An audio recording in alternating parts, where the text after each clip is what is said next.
to talk to an expert about what we're going to put on our feet. And I've been saying all morning that I bought 2 pair of one color of a Ryka shoe, so we're going to show it to you in a couple seconds. Not yet this one, but I'm devoted to Rykas, and Kirsten and I walk all the time. So this is the water-resistant sneaker. We call it the Summit. It's a different fabric. I was totally excited when I saw it. So I'm just going to show you colors and sizes, and then I'm going to turn it over to Miss Leilani. So here's the navy violet, and we have medium, only 2 dozen. So only 2 dozen. If you're a 6, 7, or a 7.5, come get the medium.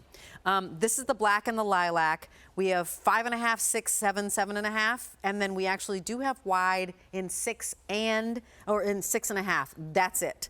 And then we also have your gray and pink, medium 5 through 10, whole and half. Wide 6.5 through 8. So that's the one I own. This is the one that we are most available in. $27.45 for a shoe that is specifically for you. I'm going to hand this shoe to Miss Leilani so that you can actually tell us what it is that makes Ryka different. So what makes Ryka different is for over 27 years, we've been the first and only women's exclusive athletic shoe brand. The first fitness shoe company to use the mold of a woman's foot, the last of a woman's foot. Narrower in the heel, more width in the toe box area. This is the first brand of shoes when I put on my first pair of Rykas back in 1991. First pair of sneakers that I didn't have to break in. I didn't have to put Band-Aids on the back of my heels. Right. There's tons of padding in the back. And what I love about this shoe in particular, which is called the Summit, and you can know that because we actually stitched Summit details on there. Exactly. Mountain peaks, mountaintops. Or did you actually stitch the word summit? No. It's the mountaintops. It's the mountaintops. Yep. Yeah. But this is a great walking shoe or all day, wearing shoe just for, Kickabout. Kickabout.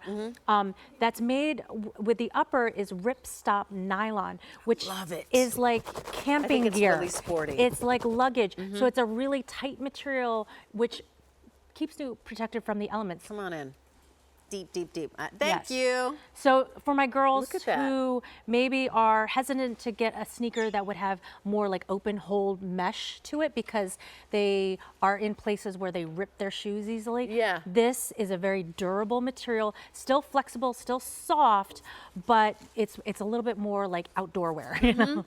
Well, it feels like the stuff that a tent is made out of, that like a Exactly. that a Coleman tent. It's like that. It has that feel to it, and it has that sportiness to it. Now, we said that, of course, that this is water resistant, so can you show us? Yes. So again, you're not going to go like jumping into like a lake or a river. Right. But if you're walking outside, there's dew on the ground.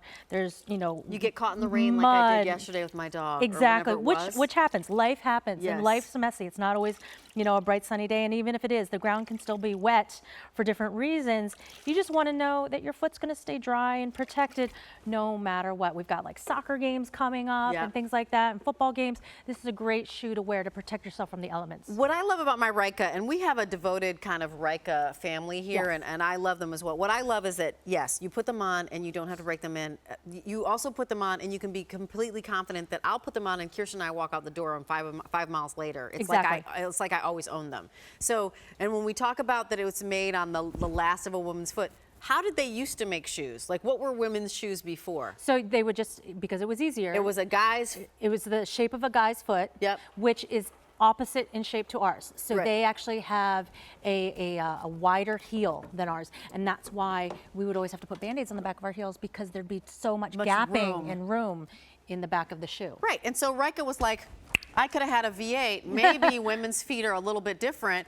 200 of these have been spoken for. If you are walking, if you've got a Fitbit, I was just talking to a woman on the airplane, and we were talking about Garmin's and Fitbits, and I have one. I just got my Blaze. Awesome. See, and she's going to get her Blaze. And you're walking and you're feeling inspired. Grab a pair of Rykas because they'll serve you right. This is that walking shoe. If you're doing cross training, this is not that shoe, right? No. We've got a different you shoe. could definitely, you could do push-ups. You could do some squats and stuff like that. But it's not you're jumping up and down. I'm doing a high intensity, jumping type class. This is your walking shoe. Yeah, exactly. So we're busy if you're dialing, but we are an e-retailer, which means we're online. QVC.com. That's how mostly I shop. And that's exactly how I shop. That's how I shopped before I came here, and I needed